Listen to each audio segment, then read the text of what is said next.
তাহলে আমরা কি বলছিলাম? ফেরেশতা আছে, ফেরেশতার আওয়াজ মানুষ শুনতে পারে, ফেরেশতাকে দেখতেও পারে। বনু ইসরাইলের 3 জন ব্যক্তি অন্ধ, কুষ্ঠ, টাক, আল্লাহ ফেরেশতা পাঠিয়েছে তাদের কাছে মানুষ হিসেবে পরীক্ষা নেওয়ার জন্য।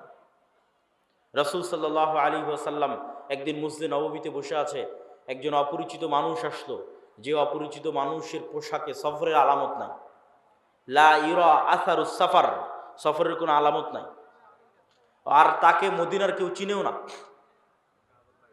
তো জিজ্ঞেস করছে, মাল ইসলাম, মাল ঈমান, মাল ইহসান, মাতাসাআহ, ঈমান কি, ইসলাম কি, কিয়ামত কখন হবে? জিজ্ঞেস করে উত্তর নিয়ে বিদায় নিয়ে চলে যাচ্ছে। রাসূল সাল্লাল্লাহু আলাইহি ওয়াসাল্লাম বললেন, জানো কে এসেছিল? জিবরাইল এসেছিল দিন শিখানোর জন্য।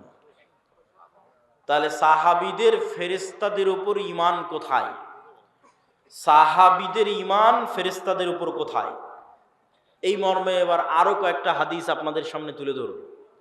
জাবের রাদিয়াল্লাহু তাআলা আনহু বলছেন, সাদ বিন মুআজ আনসারী সাহাবী, আউস খাজরাজ গোত্রের প্রধান, খন্দকের যুদ্ধে আহত অবস্থায় শহীদ হয়েছে, ইয়াং বয়সে, 35, 38, 40 বছর বয়সে।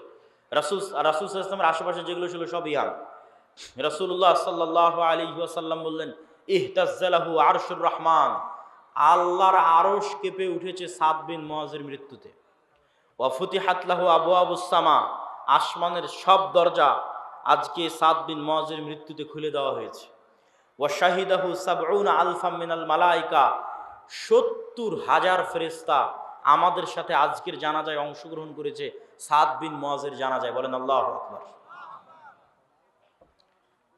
তো আসমানের দরজা থাকতে পারে, এটা কঠিন তো কিছু নয়। আমরা তো আসমান থেকেই পৃথিবীতে এসেছি, জান্নাত থেকেই পৃথিবীতে এসেছি। আদি পিতা আদম আলাইহিস সালাতু ওয়াস সালাম তো আসমানেই ছিলেন, জান্নাতেই ছিলেন, এটা অস্বাভাবিক কিছু নয়। তো জান্নাত থেকে নামতে হলে তো কোনো না কোনো দরজা দিয়েই নেমেছে। ঈসা আলাইহিস সালাতু ওয়াস সালাম উপরে উঠে গেছে, সেই দরজা দিয়ে মুহাম্মদ সাল্লাল্লাহু আলাইহি ওয়াসাল্লাম উপরে উঠে গেছে। ছিলামই তো আমরা জান্নাতে, আসমানে। সুতরাং এই যোগাযোগ কঠিন, অস্বাভাবিক কিছু নয়। আর ফেরেশতা নেমে 70,000 ফেরেশতা নেমে অংশগ্রহণ করলে ওটা অস্বাভাবিক। আল্লাহ কোরআনে আয়াতই শুরু করেছে সূরা বাকারাতে যে মানুষ সৃষ্টি শুরুই হচ্ছে ফেরেশতাদের সাথে কথোপকথন দিয়ে। আদম আলাইহিস সালাতু ওয়াস সালাম চোখ খুলেই দেখতেছে ফেরেশতাদের, তাহলে এটা অস্বাভাবিক নয়। ঈমান বিল গায়ব না থাকার কারণে মনে হচ্ছে অস্বাভাবিক, ঈমান বিল গায়বে ইয়াকিন না থাকার কারণে মনে হচ্ছে অস্বাভাবিক। জাবের রাদিয়াল্লাহু তাআলা আনহু বলছেন, লাম্মা কুতিলা আবি, আমার পিতা যখন মারা গেল, অনেক মেয়ে রেখে, ঋণ রেখে,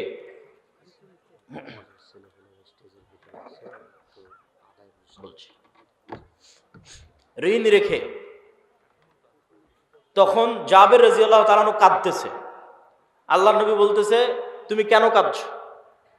মা জালাতিল মালাইকাতু তুজিল্লু বিআজনিহাতিহা, আরে তুমি কাঁদছো কেন? তোমার বাপের লাশকে ফেরেশতারা এখনো ছায়া দিয়ে রেখেছে, এখনো ফেরেশতারা তোমার বাপের লাশকে ছায়া দিয়ে রেখেছে, তুমি কেন কাঁদছো? আয়েশা রাদিয়াল্লাহু তাআলা আনহা বলছেন, সাদ বিন মুআজের জানাজা উঠানো যায় না, এত ভারী।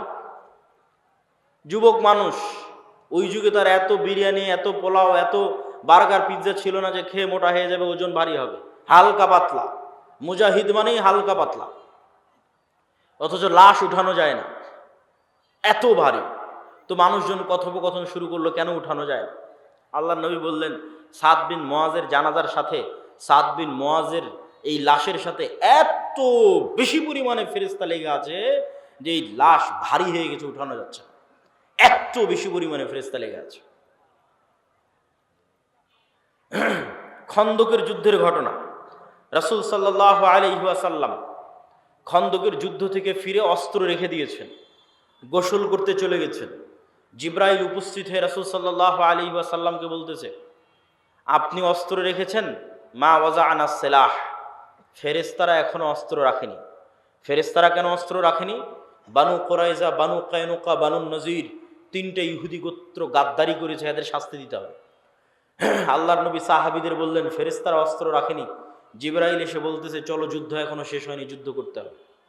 সব সাহাবী মিলে অস্ত্র উঠিয়ে আবার যুদ্ধের জন্য এগিয়ে গেলেন। এই পর্যন্ত আয়েশা রাদিয়াল্লাহু তাআলা আনহার বর্ণনা। এবার আনাস রাদিয়াল্লাহু তাআলা বলছেন, কাআন্নী আনজুরু ইলাল গুবারি সাতিআন ফি যুকাক বানি গানাম। বলছেন সাহাবীরা সহ আল্লাহর নবী সহ যখন আমরা বের হচ্ছি ইহুদি গোত্রগুলোর দিকে এগিয়ে যাওয়ার জন্য, তখন আমাদের সামনে দেখছি ধুলায় অন্ধকার। ঠিক যেমন 500-1000 মোটরসাইকেলের শোডাউন দিলে গ্রামের রাস্তায় ধুলা উঠতে থাকে, পিছনের গাড়িতে করে যদি আপনি থাকেন দেখবেন যে ধুলায় অন্ধকার হয়ে গেছে রাস্তা।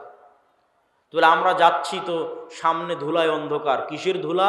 আনাস রাদিয়াল্লাহু তাআলা আনহু বলছেন আমাদের আগে আগে জিবরাইলের ঘোড়সওয়ার বাহিনী যাচ্ছে।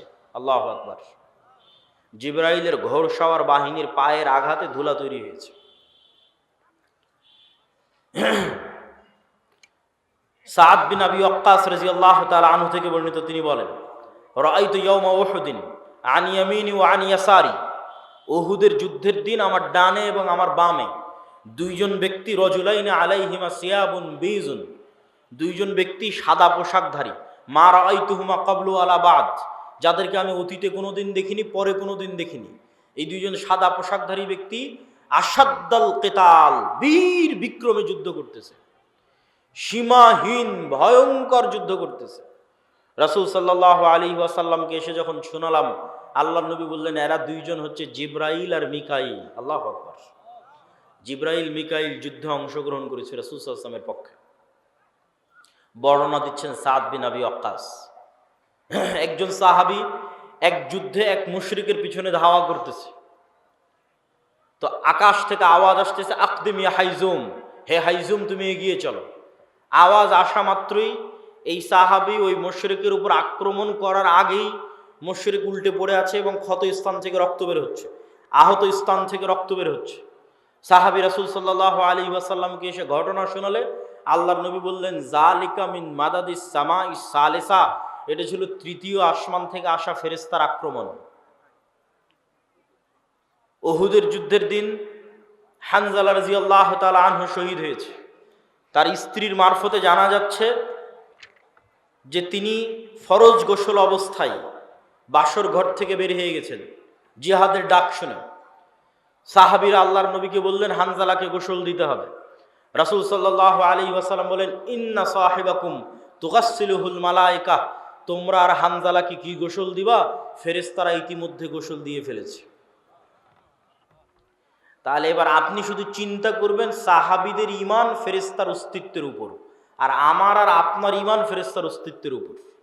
ঈমান বিল গায়বে ইয়াকিন, যেটা আমাদের বক্তব্যের মূল বিষয়বস্তু, যার এক পয়েন্টে আমরা আছি ঈমান বিল মালায়েকা, ফেরেশতার উপর ইয়াকিন, ফেরেশতার অস্তিত্বের উপর ইয়াকিন। তো এগুলো কি শুধু হাদিসে এসেছে? না। আচ্ছা, এগুলো কি শুধু হাদিসে এসেছে? না, স্বয়ং আল্লাহ সুবহানাহু ওয়া তাআলা কোরআন মাজিদে বলতেছে। আল্লাহ সুবহানাহু ওয়া তাআলা কোরআন মাজিদে মুসলমানদের বিভিন্ন যুদ্ধে ফেরেশতা অবতীর্ণ করার কথা 5-6 আয়াতে বলেছে। ইস্তাস্তাগীসুনা রাব্বাকুম ফাস্তাজাবা লাকুম আন্নী মুমিদ্দুকুম বিআলফিম মিনাল মালাইকাতি মুরদিফিন, তোমরা আল্লাহর কাছে বিপদে পড়ে সাহায্য চেয়েছিলে, আমি আল্লাহ আসমান থেকে তোমাদের পক্ষে 1000 ফেরেশতা অবতীর্ণ করেছি। আর এক আয়াতে আল্লাহ সুবহানাহু ওয়া তাআলা বলছেন ইস্তাকুলু লিল মুমিনিনা আলাই ইয়াকফিয়াকুম আন ইউমিদ্দাকুম রাব্বুকুম বিসালাসাতি আলাফিম মিনাল মালাইকা, তোমাদের জন্য কি যথেষ্ট নয় যে আল্লাহ আসমান থেকে 3000 ফেরেশতা অবতীর্ণ করেছে? যদি প্রয়োজন হয় আল্লাহ 5000 ফেরেশতা আসমান থেকে অবতীর্ণ করবেন। সম্মানিত উপস্থিতি, তাহলে ফেরেশতারা আল্লাহর নবীর পক্ষ হয়ে যুদ্ধে অংশগ্রহণ করেছে, আর সেই ফেরেশতাদের সাহাবীরা দেখেছে, সেই ফেরেশতাদের অস্তিত্বের প্রভাব সাহাবীরা দেখেছে। আবু সাঈদ খুদরি রাদিয়াল্লাহু তাআলা আনহু থেকে বর্ণিত, তিনি বলেন উসাইদ বিন হুযায়র নামে এক সাহাবী তার কৃষি কাজের জায়গায় রাতের বেলা কোরআন তেলাওয়াত শুরু করেছে। কোরআন নূর, কোরআন তেলাওয়াত শুরু করেছে। তো তার ঘোড়া লাফালাফি করতেছে কোরআন তেলাওয়াত শুনে, উনি কোরআন তেলাওয়াত থামিয়ে দিয়েছেন, আবার শুরু করলেন, আবার ঘোড়া লাফালাফি করলো। 3 বার এরকম হওয়ার পর আর কোরআন তেলাওয়াতই করলেন না। আল্লাহর নবীকে এসে ঘটনা শোনালে আল্লাহর নবী বললেন তিলকাল মালাইকাতু দানাত লিসাউতিক, উসাইদ তোমার কোরআন তেলাওয়াতের আওয়াজে আল্লাহর ফেরেশতারা সব ওখানে নিকটবর্তী হয়ে গেছিল, যেই ফেরেশতাদের দেখে ঘোড়া লাফালাফি করতেছে। তুমি যদি সকাল পর্যন্ত তেলাওয়াত অব্যাহত রাখতে, মানুষেরও ফেরেশতাকে দেখে নিত। মানুষের ফেরেশতাকে দেখা অস্বাভাবিক কিছু নয়, যেটা আমরা শুরুতেই দুইটা দলিল দিয়ে নিয়েছি যে মানুষ ফেরেশতাকে দেখতে পারে। সম্মানিত উপস্থিতি, তাহলে ফেরেশতারা অস্তিত্বশীল, ফেরেশতারা বিরাজমান, এবং কিয়ামতের পূর্ব মুহূর্তেও মানুষ ফেরেশতা দেখবে। মানুষের যদি ঈমান বিল গায়ব নাও থাকে তবুও দেখবে। ঈসা আলাইহিস সালাতু ওয়াস সালাম যখন নেমে আসবে তখন দুই ফেরেশতার কাঁধে নেমে আসবে। দাজ্জাল যখন মক্কা এবং মদিনায় প্রবেশ করবে তখন ফেরেশতারা উন্মুক্ত তরবারি হাতে থাকবে। তো এই আলোচনা থেকে আমাদের শিক্ষা কি? এই আলোচনা থেকে আমাদের শিক্ষা হচ্ছে যে পৃথিবীতে মানুষ দুই ধরনের, হয় শয়তানের গোলাম, শয়তানের বন্ধু, আর না হলে আল্লাহর গোলাম, আল্লাহর ফেরেশতার বন্ধু।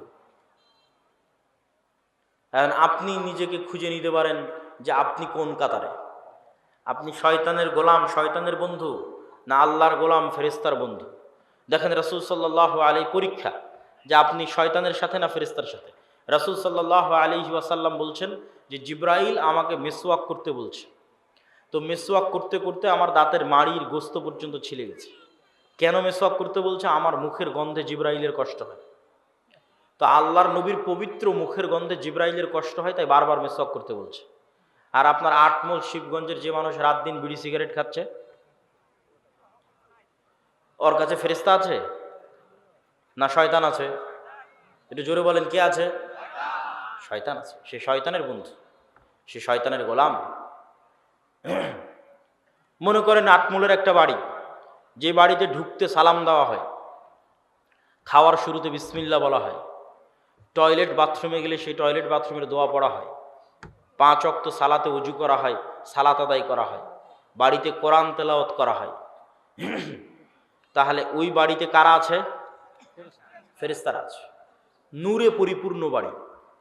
ঠিক যেমন আজ থেকে 100 বছর আগের মানুষ জানতো না যে আমার কথা এইভাবে আমেরিকায় গিয়ে বাজতে পারে, ওই রকম নূর আপনি জানেন না, কিন্তু আপনার বাড়ি নূরে পরিপূর্ণ। ঠিক এই আলো যেমন দেখা যাচ্ছে, এরকম অদৃশ্য একটা আলো, যে আলোতে ওই বাড়ি পরিপূর্ণ হয়ে আছে, সেটা হচ্ছে নূর। আর একটা বাড়ি যেখানে কেউ সালাম দিয়ে ঢোকে না, যেখানে কেউ আল্লাহর নাম নিয়ে খায় না, যেখানে কেউ পেশাব থেকে সচেতন সতর্ক থাকে না, পবিত্র হয় না, ফেরেশতারা প্রচণ্ড পবিত্র, মুতাহহারুন, এদের অপবিত্র হওয়ার কোনো সুযোগ নাই। এই জন্য এরা পবিত্র মানুষকে ভালোবাসে। আর শয়তান নিকৃষ্ট, এই জন্য অপবিত্র মানুষকে ভালোবাসে। তো পেশাব থেকে যত্ন নেয় না, ফরজ গোসল করে না, নামাজ পড়ে না, বাড়িতে মাসকে মাস, বছরকে বছর কোনোদিন কোরআন তেলাওয়াত হয়নি, ওই বাড়িতে নূর আছে? ওই বাড়িতে নূর নাই, ওই বাড়িতে ফেরেশতা নাই। বাড়িতে ছবি টাঙ্গানো আছে, বাড়িতে কুকুর থাকে, লা তাদখুলুল মালায়েকাতু ফি বাইতিন ফিহি সূরুন আও কালবুন, ওই বাড়িতে রহমতের ফেরেশতা প্রবেশ করে না যে বাড়িতে ছবি আছে, যেই বাড়িতে মূর্তি আছে। তাহলে একটা বাড়ি যে বাড়িতে লাইট জ্বলছে না, কারেন্ট জ্বলতেছে না, অন্ধকার, ওই বাড়িটা কবরের মতো অন্ধকার। কেন? ওই বাড়িতে নূর নাই। একটা অদৃশ্য আলো যেটা জ্বলতো, সে অদৃশ্য আলো ওই বাড়িতে নাই। ওই বাড়ি কবরের মতো অন্ধকার, নূরবিহীন বাড়ি, ফেরেশতার অস্তিত্ববিহীন বাড়ি, শয়তানে পরিপূর্ণ বাড়ি, কালোয় অন্ধকারে অন্ধকারাচ্ছন্ন বাড়ি।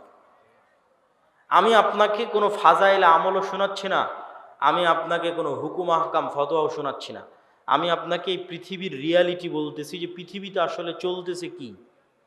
আপনি যে পৃথিবীর খেলার মাঠে নেমেছেন, এই খেলার মাঠের বাস্তবতাটা কি, এটা আপনাকে ধরিয়ে দিচ্ছি। যেমন ক্রিকেট খেলতে নামলে, ফুটবল খেলতে নামলে, গ্রামের আর কোনো খেলা খেলতে নামলে ওর নিয়ম থাকে যে এই দাগ পার হলে আউট, আর এই দাগ পার হলে নট, আর এই হলে ছক্কা, এই হলে উমুক তুমুক। তো এই পৃথিবীতে খেলার নিয়মটা কি, সেটাই হচ্ছে গায়েবের কার্যকরণের সূত্র।